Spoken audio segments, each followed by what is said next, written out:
je ne cacherai pas que je suis excessivement préoccupé par le fait qu'on sent un relâchement avec le déconfinement. Un relâchement, et c'est sûr, c'est l'été, il fait beau, on a été confinés. Mais pour moi, c'est excessivement important si on veut éviter soit que cette vague-ci recommence ou qu'on se fasse face à une deuxième vague, à ce que tous les Québécois respectent la distanciation de 2 mètres, qu'ils fassent l'étiquette respiratoire, qu'ils portent un couvre-visage et l'hygiène des mains. Avec nous ce soir, Peter Sirgakis, le président de l'Union des tenanciers de bars du Québec. Monsieur Sirgakis, bonsoir. Bonsoir, monsieur. Alors, les bars peuvent rouvrir, mais les gens doivent rester assis. Qu'est-ce que vous pensez de cela? Mais je pense que le docteur, il va pas souvent dans un bar, là. Puis est-ce qu'on va tasser les clients sur une chaise? Je pense que si on suit les consignes de santé publique, il peut rester debout à 6 pieds de l'un à l'autre. Donc, je ne verrais pas pourquoi que les clients sont obligés assis sur une chaise 6 pieds plus loin. Mais est-ce que ça peut fonctionner? Quand on vous dit on peut rouvrir les bars aujourd'hui, les gens doivent rester assis, est-ce que vous vous dites parfait, on va rouvrir les bars et on va faire ça?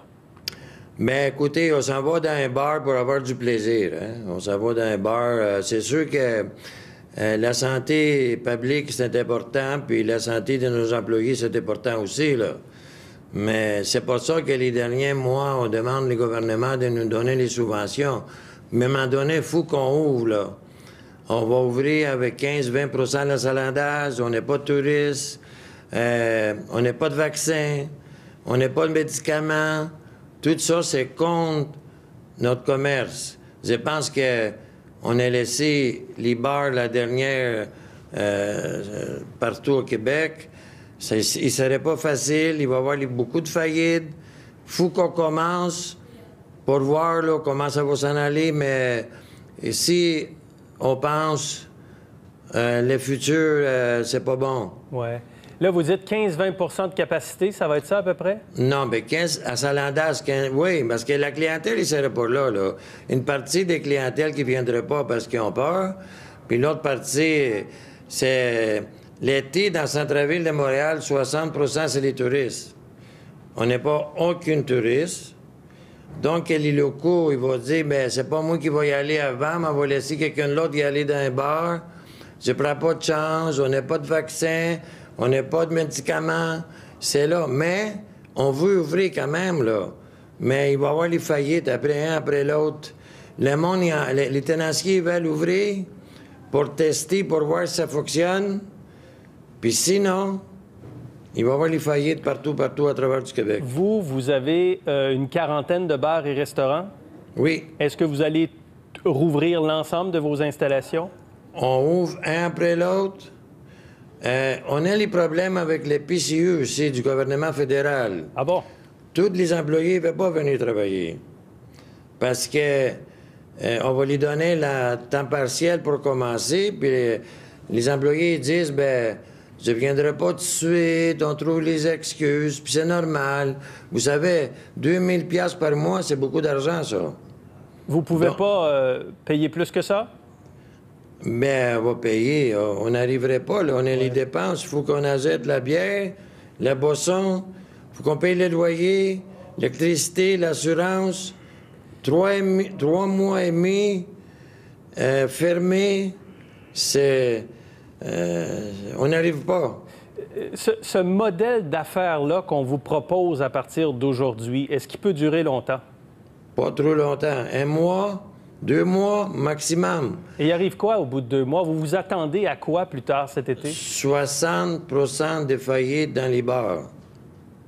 Au Québec? Oui. On attend, comme vous savez, l'Auto-Québec pour ouvrir les vidéopoker aussi, là, parce que les casinos, ils vont ouvrir. Ils ont donné le mandat à l'Auto-Québec.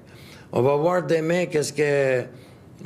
les casinos, pas les casinos, mais l'Auto-Québec, il va dire sur les machines à vidéopoker parce que beaucoup de tenanciers, ils dépendent aux machines naturellement. Ouais. Le monde, il va se diversifier avec les machines, puis ils jouent, puis ils passent le temps.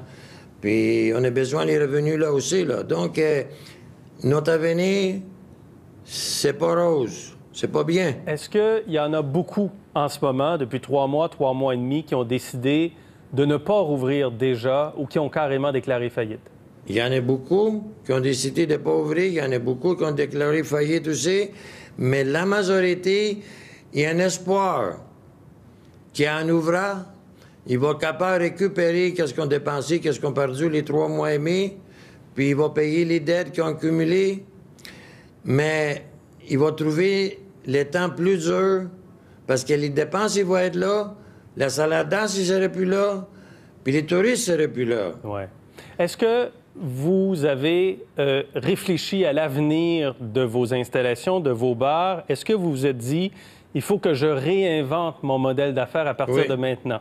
Les modèles de futur, c'est les petits établissements. À 2 mètres de distance entre chaque personne, ça va être, ou chaque table, ça va être un peu compliqué quand même. Non, mais je parle pour le futur, là, pas pour les prochains mois. Là, à un moment donné, on espère que le problème des virus, ça va être réglé. Là. Si c'est pas réglé, oublie ça. Là. Mais nous, ça nous prend les subventions du gouvernement. Québec, il n'a pas aidé beaucoup les tenanciers de bar. On aide Aldo aujourd'hui, j'ai attendu aux nouvelles. On va aider Aldo parce que c'est une compagnie québécoise. Chèque du Soleil, on va l'aider parce que le bureau chef est au Québec, mais les bars et les restaurants, ils emploient 300 000 employés directs, puis un autre 100 000 indirects, les fournisseurs puis tout ça. Je pense que le gouvernement du Québec, il veut nous laisser mourir, puis il pense qu'il y a quelqu'un d'autre qui va prendre notre établissement seulement pour les loyers, puis tranquillement, il va ouvrir. Je ne comprends pas pourquoi, là. On est... la majorité, là, OK, moi, j'en ai 40 établissements quand même, là, mais la majorité, les tenanciers, là, c'est les petits et les moyennes entreprises. Ils ont travaillé les dizaines d'années pour fort pour établir un petit commerce. Puis là, on les aide pas assez. Là. Je vous dis, là, c'est... À part le fédéral, c'est sûr que le fédéral... La subvention salariale, notamment. Oui, c'est vrai. Mais Québec, il ne nous a pas donné grand-chose. Bon. Moi, je prétends qu'ils ont fait leurs idées désolées, le gouvernement du Québec. On va les laisser mourir, puis quelqu'un d'autre, il va prendre les espaces avec un autre modèle. Mais c'est triste. Bien. On n'est pas content, là. OK. Le message est lancé, en tout cas, clairement. Monsieur Sergakis, merci beaucoup. Bonne chance. Ça me fait plaisir.